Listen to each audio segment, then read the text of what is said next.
Hello दोस्तों, आपका अपने YouTube channel SWR online classes में स्वागत है। मैं आपका मित्र राजा यादव आपका अपने YouTube channel SWR online classes में स्वागत करता हूं। दोस्तों, यह क्लास 10 चैप्टर नंबर 5 जो कि बायोलॉजी में चैप्टर नंबर 1 है। यह जय प्रक्रम चल रहा है।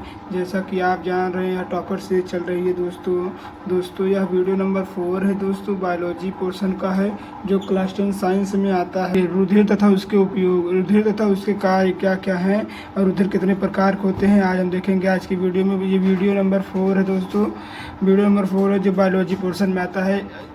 आइए देखते हैं दोस्तों कि रुधिर क्या है, रुधिर के क्या क्या कार्य है, रुधिर कितने प्रकार के होते हैं और रुधिर में क्या क्या पाया जाता है, रुधिर की क्या क्या मतलब कौन कौन सी कोशिकाएं पाई जाती हैं, एक एक करके हम सब कुछ देखेंगे दोस्तों। अगर दोस्तों इसके पहले आप वीडियो को लाइक नहीं किए हैं तो वीडियो को लाइक कर दें, चैनल को सब्सक्राइब नहीं किए हैं तो प्लीज़ चैनल को सब्सक्राइब कर दें और हाँ, अपने दोस्तों तक शेयर करना ना भूलें। दोस्तों आइए शुरू करते हैं दोस्तों। रुधिर चैप्टर शुरू करते हैं। टॉपिक जो है क्या है दोस्तों, टॉपिक रक्त और रक्त के अवयव। क्या है दोस्तों, रक्त और रक्त के अवयव, रक्त के अवयव, रुधिर और रुधिर के प्रकार मतलब कह सकते हैं। जैसे कह सकते हैं दोस्तों कि रक्त एक प्रकार का संयोजी ऊतक होता है। कैसा ऊतक होता है दोस्तों, तो रक्त एक प्रकार का कैसा ऊतक होता है दोस्तों, तो रक्त एक प्रकार का संयोजी ऊतक होता है। संयोजी ऊतक होता है जो कि रक्त का अध्ययन क्या कहलाता है दोस्तों, तो रक्त का अध्ययन हेमेटोलॉजी कहलाता है। क्या कहलाता है दोस्तों, रक्त का अध्ययन हेमेटोलॉजी कहलाता है। जिस प्रकार दोस्तों रक्त का अध्ययन हेमेटोलॉजी कहलाता है, ठीक उसी प्रकार जैसे कि हमारे शरीर में हड्डियां हैं, तो हड्डियों का अध्ययन क्या कहलाता है दोस्तों, आप इसको कमेंट में बताना ना भूलें। आइए देखते हैं पॉइंट नंबर 2 क्या है दोस्तों, तो रक्त कितने प्रकार के होते हैं दोस्तों, रक्त 4 प्रकार के होते हैं। जैसा कि आप जानते हैं दोस्तों, रक्त 4 प्रकार के होते हैं। पहला क्या है, तो पहला प्लाज्मा है दोस्तों। क्या है दोस्तों, तो पहला टॉपिक है प्लाज्मा। दूसरा क्या है दोस्तों, तो दूसरा है RBCS जिसको बोलते हैं लाल रुधिर कणिकाएं। दूसरा क्या है दोस्तों, तीसरा क्या है दोस्तों, तो तीसरा है WBCS जिसे बोलते हैं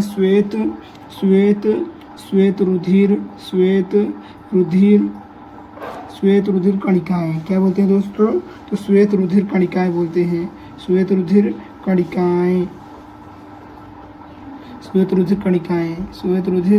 कणिकाएं बोलते हैं दोस्तों। और लाल RBCS को क्या बोलते हैं, RBC को क्या बोलते हैं दोस्तों, तो RBC को हम बोलते हैं लाल रुधिर कणिकाएं। ठीक उसी प्रकार WBC क्या बोलते हैं, तो श्वेत रुधिर कणिकाएं। R से हो गया दोस्तों रेड। क्या हो गया दोस्तों, रेड। B से क्या हो गया, ब्लड। क्या हो गया दोस्तों, ब्लड। C से क्या हो गया, सेल्स। क्या हो गया, सेल्स। क्या हो गया दोस्तों, सेल्स हो गया। उसी प्रकार W का होगा वाइट। क्या होगा दोस्तों, तो W का होगा वाइट। B से ब्लड हो जाएगा, B से ब्लड हो गया। C से सेल्स हो गया। क्या हो गया, सेल्स। इसका फुल फॉर्म RBC का फुल फॉर्म होता है रेड ब्लड सेल्स होता है दोस्तों। ठीक उसी प्रकार WBC का फुल फॉर्म क्या होता है, तो वाइट ब्लड सेल्स, यानी बोल सकते हैं इसको हम कि श्वेत रुधिर कणिकाएं। क्या बोल सकते हैं दोस्तों, श्वेत रुधिर कणिकाएं बोल सकते हैं। आइए देखते हैं नेक्स्ट पॉइंट क्या है, पॉइंट नंबर 4 क्या है दोस्तों, आइए देखते हैं। पॉइंट नंबर 4 है रक्त प्लेटलेट्स। पॉइंट नंबर 4 रक्त प्लेटलेट्स है दोस्तों। आइए देखते हैं रक्त प्लेटलेट्स दोस्तों, हमारे शरीर में प्लेटलेट्स होता है जो कि प्रायः खान पान द्वारा ही बनता है। प्लेटलेट्स की कमी हो जाने के कारण शरीर में अनियमितता आ जाती है। क्या आ जाती है दोस्तों, तो शरीर में अनियमितता आ जाती है, जिससे शरीर में कमजोरी हो जाता है, सूखापन हो जाता है और हमारा शरीर चलने में चक्कर टाइप का आता है दोस्तों। आइए देखते हैं एक एक करके पढ़ते हैं। चारों क्या हैं, चारों के पॉइंट पढ़ते हैं और चारों कार्य पढ़ते हैं। आइए देखते हैं। पहले पढ़ेंगे प्लाज्मा। क्या पढ़ेंगे दोस्तों, तो पहला पॉइंट है प्लाज्मा। प्लाज्मा क्या है, प्लाज्मा कितने प्रकार को, प्लाज्मा क्या क्या कार्य है, आइए देखते हैं। जैसा कि आप जानते हैं दोस्तों, जैसा कि आप जानते हैं रक्त का जो 55% भाग होता है, कितने परसेंट भाग होता है दोस्तों? तो 55% भाग जो होता है वो प्लाज्मा कहलाता है दोस्तों जो रक्त होता है, रक्त में सिर्फ रक्त ही नहीं रहता, रक्त में 55% क्या रहता है दोस्तों? 55% उसमें भाग में प्लाज्मा रहता है। और जो प्लाज्मा होता है, प्लाज्मा में 90% क्या होता है? जल। क्या होता है दोस्तों? तो प्लाज्मा में 90% क्या होता है दोस्तों? जल। इसीलिए हमारा जो खून होता है जिसे बोलते हैं रक्त, वो लिक्विड फॉर्म में रहता है। कौन से फॉर्म में रहता है? लिक्विड फॉर्म में रहता है, क्योंकि दोस्तों उसमें 90% क्या होता है? जल होता है, यानी वाटर होता है। इसी प्रकार इसीलिए जो हमारा ब्लड होता है, ब्लड हमारा लिक्विड फॉर्म में होता है। कौन से फॉर्म में होता है दोस्तों? तो ब्लड हमारा लिक्विड फॉर्म में होता है। आइए देखते हैं पॉइंट नंबर 2। पॉइंट नंबर 2 क्या है दोस्तों? तो पॉइंट नंबर 2 है RBC। क्या है दोस्तों? RBC को हम क्या बोलते हैं? लाल रुधिर कणिकाएं। क्या बोलते हैं दोस्तों? लाल रुधिर कणिकाएं। और RBC का फुल फॉर्म भी बताया था ना दोस्तों, रेड ब्लड सेल्स। क्या बोलते हैं दोस्तों? Red blood cells. जिसे दोस्तों सुनिए, हीमोग्लोबिन शोषण वर्णक के कारण रुधिर लाल होता है। हीमोग्लोबिन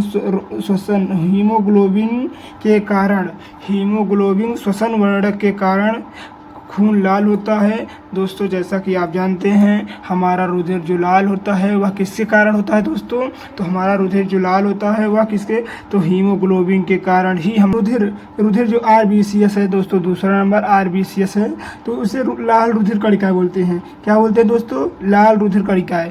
हीमोग्लोबिन शोषण के कारण, हीमोग्लोबिक वर्णक शोषक के कारण जो रुधिर होता है वो लाल होता है। किसके कारण रुधिर लाल होता है दोस्तों? तो हम कह सकते हैं कि हीमोग्लोबिन शोषण वर्णक के कारण रुधिर लाल होता है। अगर दोस्तों आपसे रुधिर का फुल फॉर्म पूछा जाए तो हमने बता दिया है कि रुधिर का फुल फॉर्म होता है रेड ब्लड सेल्स। क्या होता है दोस्तों? रेड ब्लड सेल्स, लाल रुधिर कणिकाएं। क्या होता है दोस्तों? तो लाल रुधिर कणिकाएं। दोस्तों जिस प्रकार हीमोग्लोबिन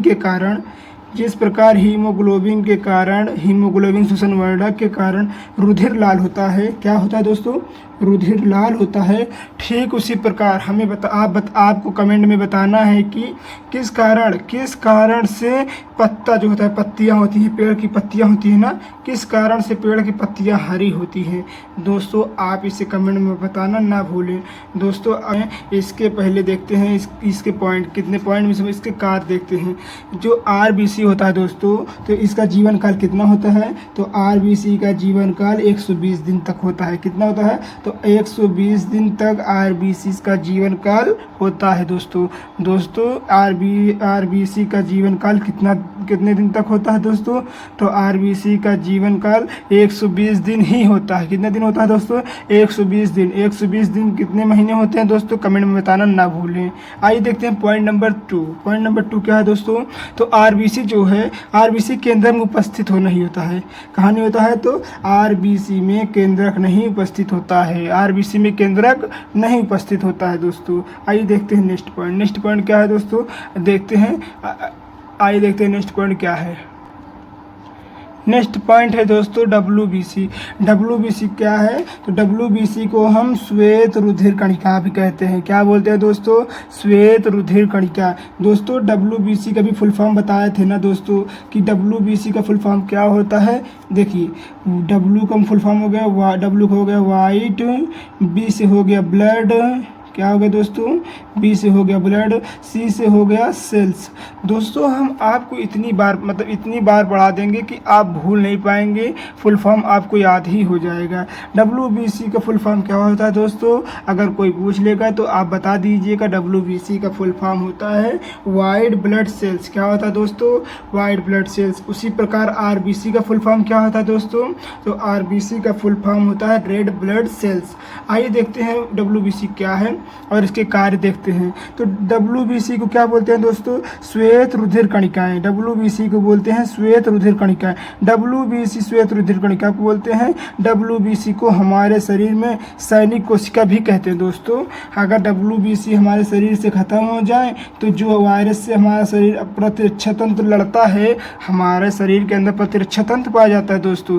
जो हमारे शरीर के अंदर WBC होता है, उसके अंदर जो कोशिका होती है, जो सेल्स होता है, उसमें जो हमारे अंदर मतलब इम्यूनिटी पावर होती है, जिसे बोलते हैं हम, वो सैनिक की तरह कार्य करते हैं। जो बाहर से वायरस हमारे शरीर में इंटर करता है, उन्हें मारने की कोशिश, मतलब उनसे लड़ता है दोस्तों। जब हमारे शरीर से वो लड़ते मतलब लड़ता है और लड़ के ही हमारे शरीर में कोई बीमारी उत्पन्न नहीं होने देता है दोस्तों। अगर जब बीमारी हैवी हो जाती है तो यह कोशिश मर जाती हैं, तो हमारे शरीर में तकलीफ होने लगती है, तो हमें पता चल जाता है कि हमारे शरीर में ज्वर आया है, बुखार आया है या कुछ हुआ है। आइए देखते हैं इसके पॉइंट देखते हैं दोस्तों। WBC, जैसे कि WBC को हमारे शरीर में सैनिक कोशिका भी कहा जाता है। यह प्रायः हमारे शरीर में बाहर से आए वायरस से लड़ने में सहायता करता है। आइए इसके पॉइंट देखते हैं। पॉइंट नंबर 1 क्या है दोस्तों? आइए देखते हैं पॉइंट नंबर 1 क्या है। तो ये रंगहीन होती हैं। क्या होती हैं दोस्तों? रंगहीन। इसमें कोई रंग नहीं पाए जाते। जिस प्रकार दोस्तों खून लाल होता है तो वह रंगीन और रंगीन होता है। क्या होता है दोस्तों? वह रंगीन होता है। ठीक उसी प्रकार जो WBC होता है, WBC वाइट ब्लड सेल्स है, जो वाइट ब्लड सेल्स है उसमें कोई रंग नहीं होता है दोस्तों। अर्थात यह कह सकते हैं कि यह रंगहीन होता है। कैसा होता है दोस्तों? तो यह रंगहीन होता है। यह केंद्रक में उपस्थित होता है। जैसा कि आप जानते हैं, जो RBC थी दोस्तों, RBC थी, उसमें वो केंद्रक में उपस्थित नहीं थी। कहाँ उपस्थित नहीं थी दोस्तों? तो RBC कहाँ उपस्थित नहीं थी? तो RBC केंद्रक में उपस्थित नहीं थी। RBC केंद्रक में उपस्थित नहीं थी, परंतु WBC जो होता है केंद्रक में उपस्थित होता है दोस्तों। केंद्रक में उपस्थित होता है, अर्थात कह सकते हैं कि इसके अंदर केंद्रक होता है और WBC में केंद्रक नहीं होता है। केंद्रक नहीं होता है। आइए देखते हैं नेक्स्ट पॉइंट क्या है। तो कह रहा है इसका जीवन काल 8 से 10 दिनों का होता है। कितने दिन होता है दोस्तों? तो इसका जीवन काल 8 से 10 दिनों तक ही होता है। परंतु जो RBC होता है, RBC का जीवन काल तो हमने देखा था, तो RBC का जीवन काल 120 दिन तक होता है। कितने दिन तक होता है दोस्तों? 120 दिन। परंतु जो वाइट ब्लड सेल्स होता है, जिसको बोलते हैं श्वेत रुधिर कणिकाएं, उसका जीवन काल सिर्फ महज 8 से 10 दिन ही होता है। 8 से 10 दिन ही होता है। आइए देखते हैं पॉइंट नंबर 4। पॉइंट नंबर 4 क्या है दोस्तों? तो पॉइंट नंबर 4 है रक्त प्लेटलेट्स, जिसको हम रक्त प्लेटलेट्स भी बोलते हैं। तो इसको आसानी समझने के लिए हम इसको प्लेटलेट्स बोल देते हैं। आइए देखते हैं। तो रुधिर को जमाने का कार्य रक्त प्लेटलेट, हमारा रुधिर, मान लीजिए ये हमारा शरीर है, ये हमारा शरीर का हाथ है, कुछ भी है दोस्तों, यहाँ फट गया और खून बहने लगा। क्या बहने लगा दोस्तों? खून बहने लगा। अगर ये जो प्लेटलेट्स है, रक्त प्लेटलेट्स है, अगर ये नहीं रहेगा तो हमारे शरीर पर यहाँ पर खून का थक्का नहीं बनेगा। हमारे शरीर से निरंतर खून बहता ही रहेगा, जिससे हमारी मौत भी हो सकती है। क्या हो सकती है दोस्तों? तो हमारी मौत भी हो सकती है। तो हमारे शरीर में प्लेटलेट्स महत्वपूर्ण रक्त का महत्वपूर्ण विभिन्न मतलब कोशिका कह सकते हैं, महत्वपूर्ण अंग है। अगर रक्त नहीं रहे तो हमारे शरीर में खून का थक्का ना बने और हमारे खून लगातार बहने के कारण मौत भी हो सकती है। आइए देखते हैं इसके पॉइंट, इसके कार्य देखते हैं। तो इसमें कुछ विशेष प्रकार के क्या होते हैं दोस्तों? फाइब्रोनोजन होता है। फिर क्या बोलता है? भोजन के आवश्यक तत्व, जैसे कह सकते हैं कि ग्लूकोज को सेल तक पहुंचाता है। जो ग्लूकोज होता है दोस्तों, हमारे जो ग्लूकोज होता है, यह भोजन की रक्त जो होता है दोस्तों, जो ग्लूकोज लगवाते हैं, जैसे डॉक्टर के यहाँ चढ़वाते हैं ना, तो ग्लूकोज जो होता है उसको ग्लूकोज को सेल तक पहुँचाता है। भोजन, देखिए हमारे शरीर में नस में खून लगा दिया जाता है, ग्लूकोज जो उसको ले जाने का कार्य करता है वो कौन सा होता है? तो वो प्लेटलेट से ही ले जाती है उसको, और उसको कहाँ पहुँचाती है दोस्तों? तो उसे सेल से पहुँचाती है। आइए देखते हैं चौथा पॉइंट क्या है। तो कह रहा है कि तापक्रम को भी संतुलित बनाकर रखता है। हमारे शरीर में टेम्परेचर को बनाकर रखते हैं दोस्तों। एक मनुष्य के साथ, एक स्वस्थ मनुष्य के शरीर का टेम्परेचर कितना होता है? तो एक स्वस्थ मनुष्य के शरीर का टेम्परेचर कितना होता है? प्लीज़ कमेंट में बताना ना भूलें। तापमान को भी संतुलित बना कर रखता है। दोस्तों इस तापमान को संतुलित बना कर रखता है, ना तो तापमान को ज़्यादा कर देता है ना तो कम। जब हमारे शरीर में कोई बाहरी वायरस आ जाता है तभी हमारे शरीर में ज्वर उत्पन्न होता है। आइए देखते हैं पॉइंट नंबर 4 क्या है। तो रक्त में उपस्थित हीमोग्लोबिन, रक्त में तो दोस्तों तो हीमोग्लोबिन के कारण ही तो खून लाल होता है। तो उसी प्रकार कह रहा है कि रक्त में उपस्थित हीमोग्लोबिन O2 को कोशिकाओं तक पहुंचाने का कार्य करता है। रक्त में जो हीमोग्लोबिन होता है वो ऑक्सीजन को कहाँ तक पहुंचाने का कार्य करता है, तो वो कोशिकाओं तक पहुंचाने का कार्य करता है। और कार्बन डाइऑक्साइड यानी बोले तो CO2 को बाहर निकालने का कार्य करता है। किसको बाहर निकालने का काम करता है दोस्तों, तो CO2 को बाहर निकालने का कार्य करता है। थैंक यू दोस्तों अगर आप अभी तक वीडियो को लाइक नहीं किए हैं तो प्लीज़ वीडियो को लाइक करें एंड चैनल को सब्सक्राइब करना ना भूलें दोस्तों। धन्यवाद।